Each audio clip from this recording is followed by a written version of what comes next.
James Franklin is finally out at Penn State. Plus, Indiana is probably the best team in college football. Plus, some more crazy games this weekend. We talk about that and more on the Locked On Big Ten Squad. You're talking ball with the Big Ten Squad, sponsored by Gametime.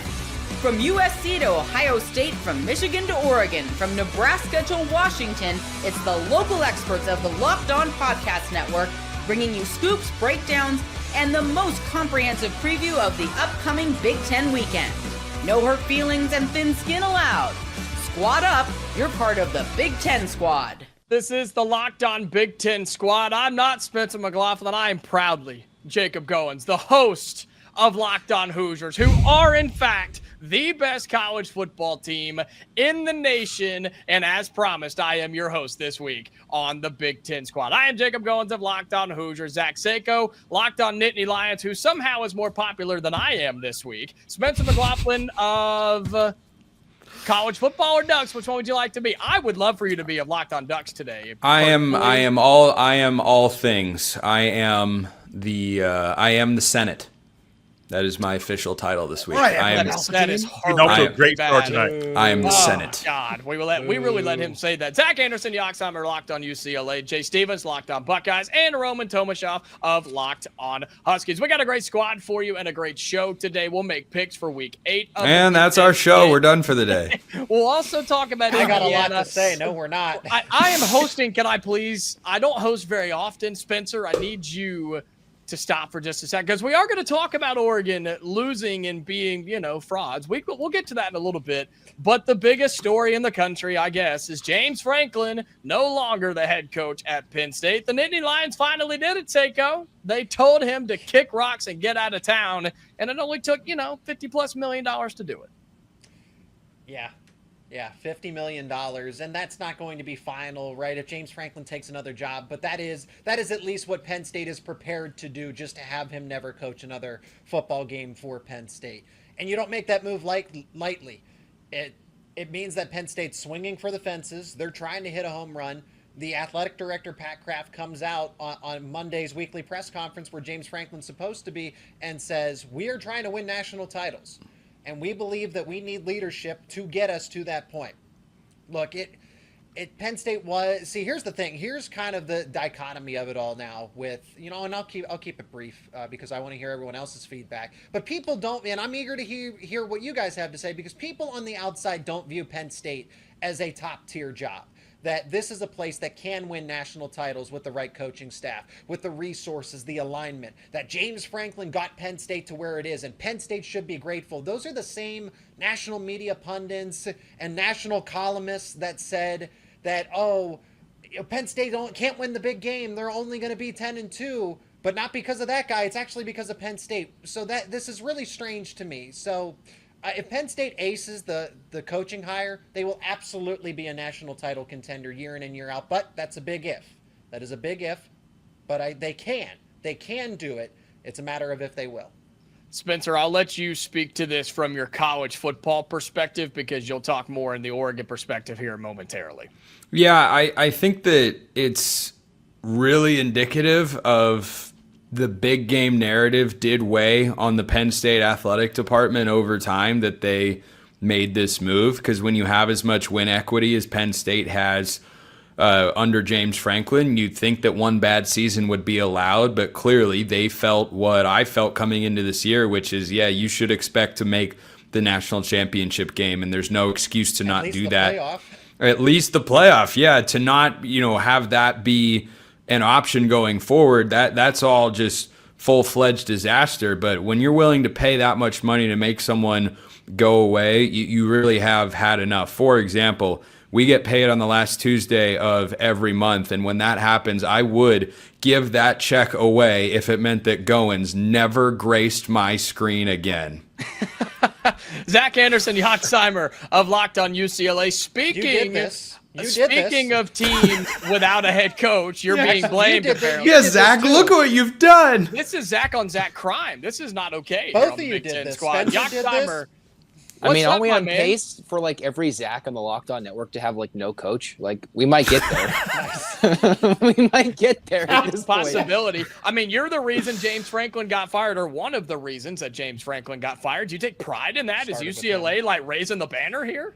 I mean, now it's not even the biggest win on the schedule. They might go to Indiana later this year and have some fun. Okay. But all joking right. and fun aside, the Penn State game just kind of came out of nowhere. They couldn't score anything. There was no hope. They had a game plan implemented 2 days before, basically offensively, and they came out and pummeled Penn State with 40-plus points. It's as ridiculous of a turnaround as I've seen for Penn State, from top 5 in a whiteout game to just completely out of the head coach and out of the playoff entirely. That's just something I've never really seen before in college football, other than the main hype machine just already hyping teams up. Penn State's pretty crazy for this.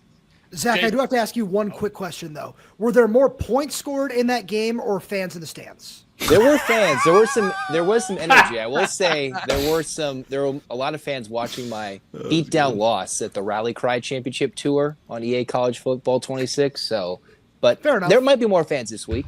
Are we ready to have the UCLA to the Big Ten championship game discussion? Because they control their own destiny to get there. I mean, the biggest turnaround in season in college football history is still on the table out in Los Angeles. Jay Stevens of Locked On Buckeyes, I know better than to ask if you're celebrating James Franklin being fired, because him remaining the coach at Penn State would have been the best thing for Ohio State, because you guys hammered him every single time. Yeah, I wouldn't say hammered. I wouldn't go and say hammered. We won. Thank you. That was There were nice. some times that it was a little battle. There was a game, I think in 2022 in Happy Valley, where Ohio State was actually down quite a bit, and the Buckeyes came back and won that one pretty convincingly. Tui Maloa went off in that game. Seiko probably remembers all those plays very Tell well. you about all of them. Which one? Pick one. 2017, 2018. Pick Listen six, to the three, pain in that man's voice. He is beaten down, man. Oh, 20, no. 20 let me tell you about 2016, though. That That's what we're hanging on to, is 2016. Okay, I mean, and that's just it. So they were 0-16 in all of those big game moments since 2017. James Franklin had not won a big game since 2017. SMU, Boise State, okay, fine, except for those two. Ohio State, Michigan, Notre Dame, Oregon, winless.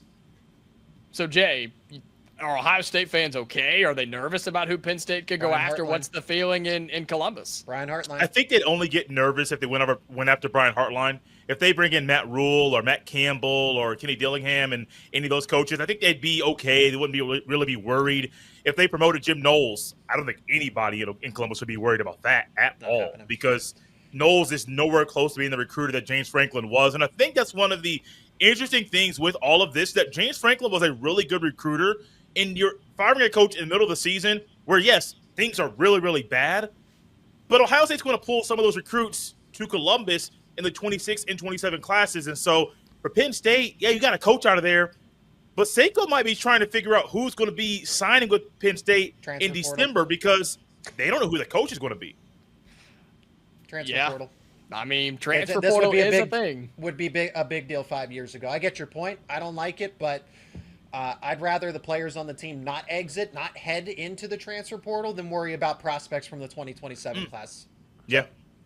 Roman Tomashoff of Locked On Huskies, you somehow always end up being last in this rotation on the Locked This On one is Big Ten Spencer's squad. fault. We can say that with 100% certainty. That You guys Spencer did move. You did, in fact. Yeah. I missed the movement there. My bad. I have no control here. I am the host, but I have no actual control. Latest I heard is that Jed Fish is on his way to Penn State, so I'm sure you're cool with that. That's crazy. I heard the same thing about Kurt Signetti. It's wild. No, that has no traction on the Conflicting internet reports. whatsoever. That is They're actually not going on- together. Yeah, Jed's going to be the OC, and co-head Signetti's coaches. going to be the Co-head head coach. Yeah, I Yeah. like that. Roman, your thoughts on James Franklin being canned by Penn State? Since Spencer is just telling everyone when we get paid, apparently, I'm going to give us another, peek behind the scenes here with the four-man squad that we had last week. So the Zach's excluded from this. We were, sitting backstage like, oh, hey, are we going to have time to pick all these games? Like, we said, do we need to pick Penn State Northwestern? And we all kind of laughed it off. I think Jacob said, oh, maybe I'll pick Northwestern. And just seeing how that all went down and the conversation that we had after that is all, really funny for all our everydayers who watch all that sort of stuff. No, it was time. Losing to Northwestern with this roster that Zach talked about all summer on this show, saying this is the plan. The plan is to get to the Big Ten championship. The plan is to get to the playoff and get to the national championship and get over the hump. And the fact that that didn't happen is legitimately embarrassing for how much he's getting paid, for especially, with the buyout. It did make sense. And I was one of the people who last week said, oh, you can give him a little bit more of a leash. He's earned that with his overall record. No, with the way this has gone, plus I really didn't realize it had been since 2017, since he had won a legitimate big game. That's absolutely insane. And with the way things have gone recently and just continued to spiral downhill, it was time for this. Can I, before we go to the next segment, can I just make one observation? Go ahead. Stall a little bit longer. Go ahead. That's fine. Jay Stevens is like the nicest guy in this squad by a country mile. He gets set up to throw jabs at someone, and he's just, no, man, I don't think so. Meanwhile, Goins and I hate each other only when we're on the air together. I swear we're friends when we're off. Yeah. Zach would throw a shot at Anderson Yoxheimer, would throw a shot at Nick Saban if it meant that it was good content. Roman and I are biologically inclined to not like each other at some level. Oregon's coach helped get Seiko's coach fired, and Jay's just down there like, my team's number one in the country. I'm good. Why Jacob in the open said Indiana is probably the number one team in the country. Didn't say they definitely are, because everybody here knows Ohio State is definitely the best team in the country. What a great transition, Jay Stevens. We're going to talk about that right after this, because I think Indiana is the best team in the country. That's coming up next here on the Locked On Big Ten Squad.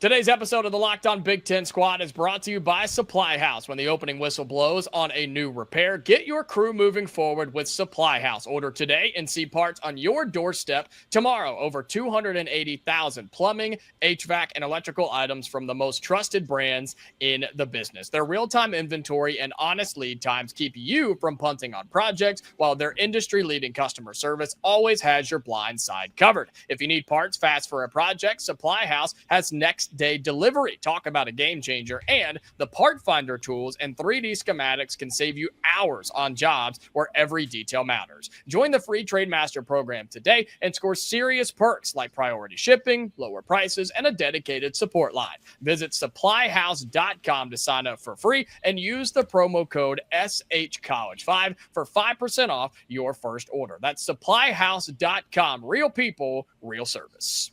Today's episode of the Locked On Big Ten Squad is brought to you by FanDuel. The NFL season is here, and FanDuel has an offer you don't want to miss. Right now, new customers can bet just $5 and get $300 in bonus bets if you win. That's right. Pick a bet, put down $5, and if it hits, you'll unlock $300 in bonus bets to use across the app. Thursday Night Football coming up. If you're watching or listening to this on the day it comes out, you can jump on that. A full slate of college football on Saturday, and of course, the NFL Sunday and Monday night as well. Pick a player, pick a team, pick a bunch of them, put them all together, and do it on FanDuel. You'll be glad that you did. So what are you waiting for? Visit FanDuel.com right now to download the FanDuel app today and get started. Welcome back into the Locked On Big Ten Squad. We've got a packed house this week, and for obvious reasons. It's because you all wanted to talk about the Indiana Hoosiers, which unfortunately is the second biggest story in college football. James Franklin and Penn State decided to take center stage, but that's okay because now we get to talk Indiana defeating the Oregon Ducks. And I just want to remind people that nobody said it could happen. Nobody said Indiana could do it. They were going to get destroyed is what I was told on the internet last week, ladies and gentlemen, but Kurt Signetti and the You Hoosiers picked them to lose. And you're right, I did. And Kurt Signetti even proved me wrong. Thank you, Roman. I appreciate You're you. welcome. Yeah, but Roman didn't actually think Indiana was going to win the game. He just can't go on the record and pick Oregon to beat anybody. Doesn't matter.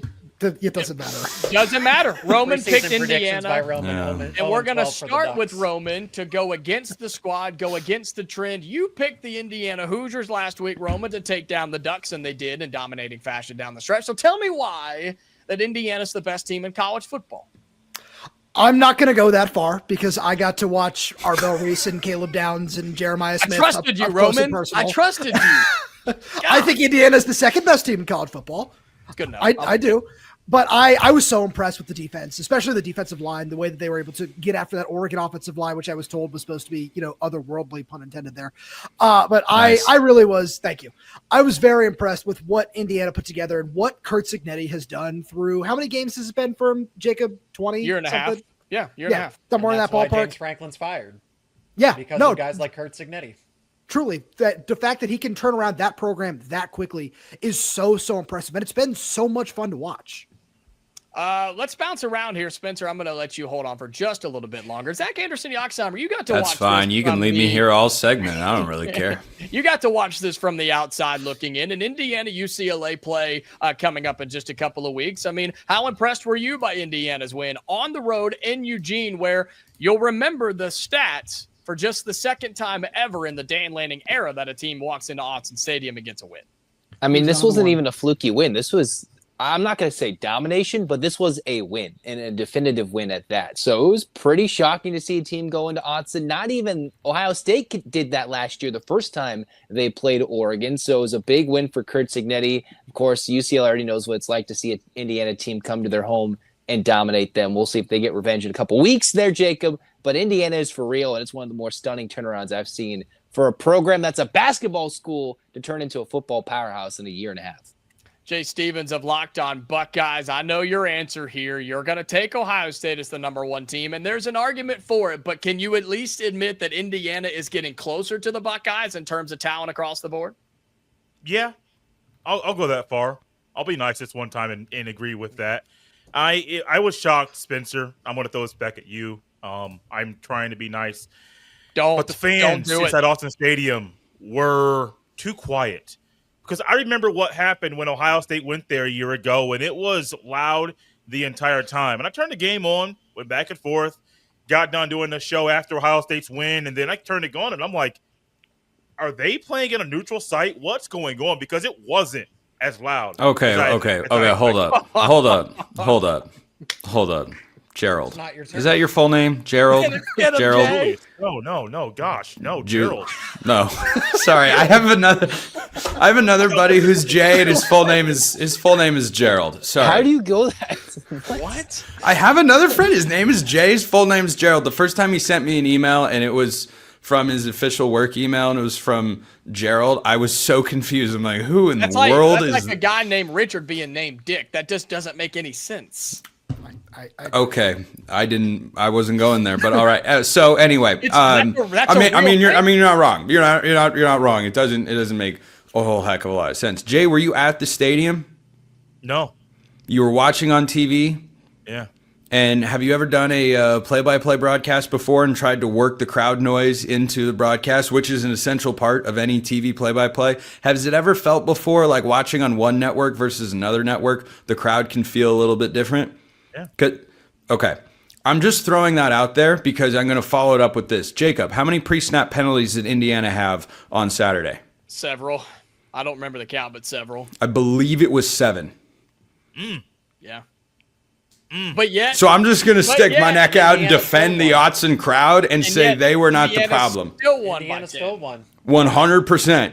100%. But Jay's just coming in here throwing shots at the Autzen crowd. I will not stand for that. Hey man, right, those were just sad the faces in nicest the fourth guy. quarter. But I'll say this, Indiana was never afraid. Indiana was never worried about it. I mean, this was just another stadium for Curt Cignetti and the Hoosiers.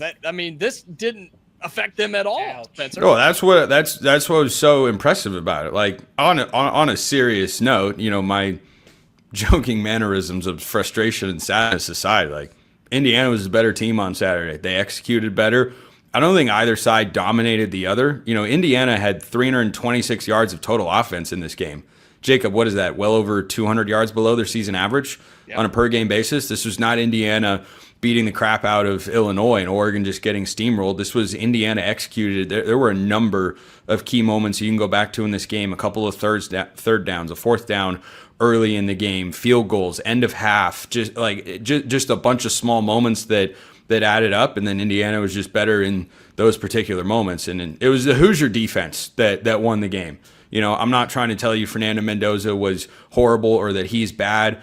he and the Oregon defense combined to team up for 7 of Oregon's 20 points in this particular game, and he threw for 215 yards. He did all he needed to, but it's not like he went in there and just torched Oregon secondary. I thought the defense for the Ducks actually played very well in this game. It was the Indiana defense that went out and won it. Their scheme and execution was incredibly good all game long, and they had Dante Moore looking like the 2023 version of himself. He was making one read. He wasn't letting plays develop. He wasn't trusting his reads. He missed a lot of open guys. It was the worst game he played as a Duck, and it was about the way Indiana chose to come out with their game plan. They executed it very well. And Indiana looked so good on the road in this game in front of a national audience that Zach Seiko of Locked On Nittany Lions, Curt Cignetti is apparently the leading candidate, or one of, to be the next head coach in Happy Valley. I mean, it's very safe to say, and I've said this before, that Curt Cignetti was easily in the top 10 in terms of coaches. I won't let one game against Notre Dame define him. He's a top 5 coach in all of college football right now, and that's why Penn State's he's gonna be the first phone call that Penn State's going to make to gauge some interest here. As far as the Indiana-Oregon game goes, yeah, I was shocked that Oregon didn't move the football as efficiently. Again, maybe that's because I watched them go against Penn State. That's not as good of a team. So seeing it, having a firsthand point of view, seeing what Oregon's all about. But Indiana, they're too small up front. Defensively, they're not going to match up with Oregon's speed. Kind of all the different excuses, and it was none of that. And it was Oregon's offense that, like I said, Spencer's going to point it out that Dante Moore didn't look his best. The offense wasn't moving the football as well. Indiana's defensive line kept winning more battles than they were projected to. So, yeah, that's a testament to Indiana's defense and the coaching, because this is not a team that is filled with 5 stars and high-end 4 stars. That is a well-coached, efficient team that Curt Cignetti is running. Yes, Spencer.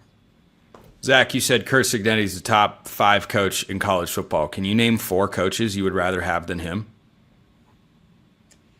I'd like Mike Elko. I mean, I guess I have to, right? I need a head coach, so I like Mike Elko. I mean, Kirby Smart would never leave. Ryan Day would never leave. Kirby Marcus Smart, Ryan Day got to be up there. I think Dan Lanning is still in that conversation. Dan Lanning. 100%. But he just got out-coached by Curt Cignetti. And, and by the way, I think my tone is projecting something negative here. I'm saying, why is Curt Cignetti outside of number 3? Marcus Freeman at Notre Dame, maybe, but Cignetti's never lost to Marshall. Yeah. We're Northern Illinois. Or Northern Illinois. Or Stanford. Cignetti's winning at Indiana, for goodness sake. Yeah, or losing to teams like UCLA. I mean, God. Yeah. Hey, Tim Skipper should be on that list, too. I'm sorry, did you say Neuheisel? Is that what you said? He's the head Tim coach. Skipper and Neuheisel together, package deal. I was going to say, it's a package. That's a package deal, man. They're what a tandem. By the way, how about UCLA being a Northwestern victory away from being unbeaten in Big Ten play right now? That's disgusting. That's really gross. Speaking of UCLA and other teams around the Big Ten, we have a lot of games to pick this week. We're going to have to rapid fire these, but we'll do that coming up next here on the Locked On Big Ten Squad. This episode of the Locked On Big Ten Squad is brought to you by Mazda. Mazda crafts cars for those who do more than simply move. Mazda delivers confidence with every ride with more IIHS Top Safety Pick Plus awards than anyone else. From footwork to breathwork, athletes sweat all the details. Mazda brings this same intention to how we craft every model. You can feel Japanese craftsmanship in every detail, from the metallic accents to available Napa leather upholstery. And with all-wheel drive standard in every crossover SUV, you can drive with confidence through almost any season. So, like our players, we sweat every detail, because when you make every move count, impossible becomes irrelevant. Mazda, move and be moved. All right, final segment here on the Locked On Big Ten Squad. And as much as I would like to say there's some games that we could skip on this week's schedule, we probably learned our lesson from last week. Ain't nobody safe around the Big Ten, so we have to rapid fire. We're going. I disagree. Ohio State is safe. They're playing Wisconsin. Thank you. I mean, I don't know. They are so safe. That's pretty safe. They have never been safer in their entire lives. Ohio is going. We're going to look back and say Ohio played the Buckeyes tougher than the Badgers. There's a reason our buddy Ryan Herrings didn't show up to the Big Ten squad this week, and it's because of this game on the schedule. So I will give you that one, that we don't have to pick that. But rapid fire here, chronological order. Friday night, how about 25th ranked Nebraska on the road at Minnesota, where Nebraska favored by flirting 10 points here, Zach Seiko. Yeah, I mean, I'm gonna go with Nebraska to continue, because I'm not sold on Minnesota. I know we got to go quickly, but could Matt Rule be distracted? Right, I guess that's the idea. So I still think Nebraska wins, but don't be surprised on a Friday night home game. That sets up nicely for PJ Fleck, doesn't it? How about I like Minnesota to keep that one close. Nebraska by a field goal on Friday night at home. And keep this in the back of your mind. That's just weird. Nebraska ranked 25th. The team ahead of them, Cincinnati, who they beat this year. The AP poll, doing great work. Zach Anderson, Yoxheimer, you're up, my friend. We're going to go with Nebraska. I think Minnesota might float around, make it a little interesting, but I'm going to go with Nebraska. Jay? Minnesota. I'm going to change things up. Wow. Okay, Roman, 2 in a row for Minnesota, or does Nebraska find Absolutely a way to get not. it done? No, I'm not. I'm not sold on PJ Fleck in Minnesota. Give me Nebraska. I'm not either, but this is a classic Nebraska letdown game, and this is the game once a year that PJ Fleck and Minnesota find a way to win. So I'll take Minnesota to get it done on a Friday night. Roman, we're going to go in reverse order and start with you, because your Huskies make the cross-country trip for a 9 a.m. local time kick against Michigan. Is that right? 9 a.m. in the Big House. Can they get it done? Unfortunately, yeah, 9 a.m. is not fun for this guy. But I picked Washington to drop this game. My previous predictions, I'm going to stick with that right now. The biggest thing for me is Washington might be down 3 starters in the trenches for the second straight week, with left guard John Mills and left tackle Carver Willis both questionable for this game, as well as outside linebacker Zach Durfee. I think Michigan's defensive line might have a decent day if both those guys on the offensive line are to miss the game. Jay Stevens, no way you pick Michigan to win this game, right? Washington pulls off the upset here. Yeah, it's against my religion to pick Michigan to win a game, so I'm going with Washington. Roman, I'm on your side today. Zach Anderson, Yoxheimer, you're watching this one from the outside. Washington, Michigan, Wolverines favored by almost a touchdown. I mean, I just saw a West Coast team go and dominate a team in Michigan. It wasn't Michigan. It was Michigan State. Let's go with Washington. They let me down before, but let's go with the Huskies. Spencer? Michigan by 60. Yeah. Wow, wonder why. Say Shocker. Yeah, not 60, but definitely by a wide margin, especially with what Roman just shared with us. Yeah, I appreciate Roman sharing that info, because I like Washington as the better team in this game, but if they're going to be down that many dudes, I'll pick Michigan to win in a disgusting game. Apparently a team that's good. Northwestern's 4-2 for anybody that hasn't checked as of late, and has a winning record in the Big Ten at 2-1. They host Purdue. Yes, thank you. They host Purdue, who is 0-3 in the Big Ten. Seiko, will go back to you. Anyway, Purdue goes on the road in a hostile environment. I mean, it's a tough place to play. Can they get their first Big Ten win on the season? So Northwestern, I mean, they actually are pretty sound defensively. And I mean, I've seen it in person. Northwestern's not a terrible ball club, but I actually kind of like Purdue to maybe pull off the upset here, even though it's only a field goal margin. So give me Purdue. But if it does, now here's the thing. I know there might be rain in the forecast. If it does rain, that favors Northwestern. So I have to flip my pick with inclement weather. But Purdue, if all things are sunny and nice.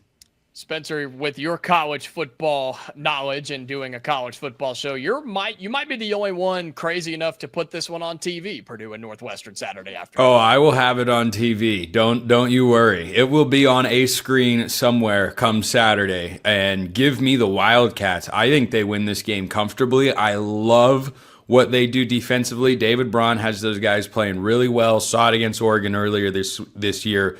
Northwestern by at least 10. Zach Anderson, Yoxheimer, no way you watch this game, right? You guys don't have to worry about Northwestern anymore. That game is way past you, right? I'm pretty sure that was one of the least watched games in the Big Ten this year, but it might be one of the most defining games in the Big Ten standings. We'll see if that was one of the ones we forget about and actually is the most important. Let's go Purdue, because Northwestern is currently my biggest Big Ten rival, not from the West Coast. Jay? Northwestern by 10. Roman?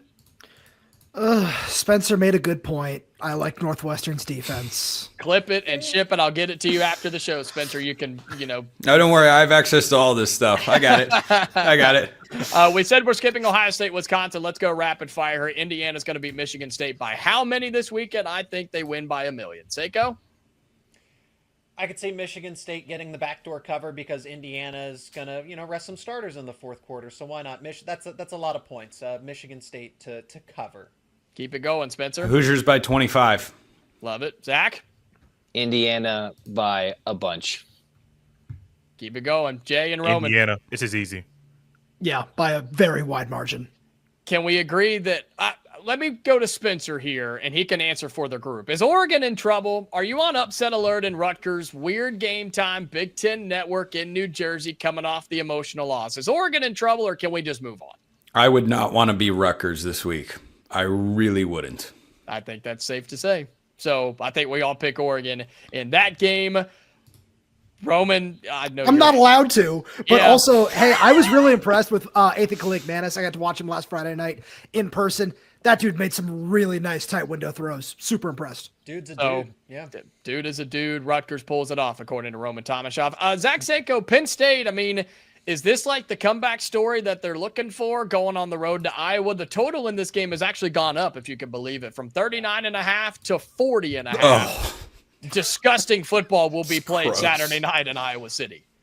Here's what we're going to find out, and I haven't even gotten to the Penn State-Iowa storylines. We are going to find out how much control James Franklin had over both the offense and the defense, because I'm kind of loosely expecting that we might see more of a vintage Andy Kotelnicki offense, if you will, going back to Kansas days. He has total control. He doesn't have to really answer to anybody anymore. So maybe that's why you're seeing the points go up, because he has a quarterback that's actually a little more aligned with the system. I can't go to say that they're going to win in Kinnick, but I think Penn State's this is going to be a close game that is truly a toss-up, but I will go Iowa. Is anybody picking Penn State in this game? Spencer, you're Right picking here. Penn State I here. appreciate that. Okay. Right wow. here. Good You're for welcome. you. Okay. You're welcome, Seiko. This is one of those games. This is Penn State's version of Jerry Neuheisel taking over. You've got an interim head coach. You've got a quarterback nobody knows. I mean, we knew more about Nico, but a quarterback nobody's got any film on. I think Penn State is in full, screw it. We'll do it live. We'll do it live. Do it live. That's what they're doing. Penn State beats Iowa and Kinnick. Zach Anderson Yoxheimer, you're the host of Locked On UCLA, and the Bruins have another home game where Maryland comes to town to what should be just a packed-out Rose Bowl Saturday night. I think it's a fun game, but are you worried about this one? Can UCLA pull off what is not considered an upset with our friends at FanDuel? Yeah, they're actually favored. And just a fun shout out, UCLA is wearing the throwback unis, the beautiful throwback Oh, ones. those are sick. Oh, UCLA by 30. 30 points. Yeah. Is that the Absolutely. feeling in Los Angeles that UCLA wins by 1 million because of that? Probably 15, but I'll take UCLA to win the game and look good doing it. I like your humbleness there, sir. Let's move on to the last game of the Big Ten slate. It's USC, who's ranked 20th in the country, on the road at Notre Dame Saturday night. Rapid fire here. Zach Seiko, we start with you on the way out.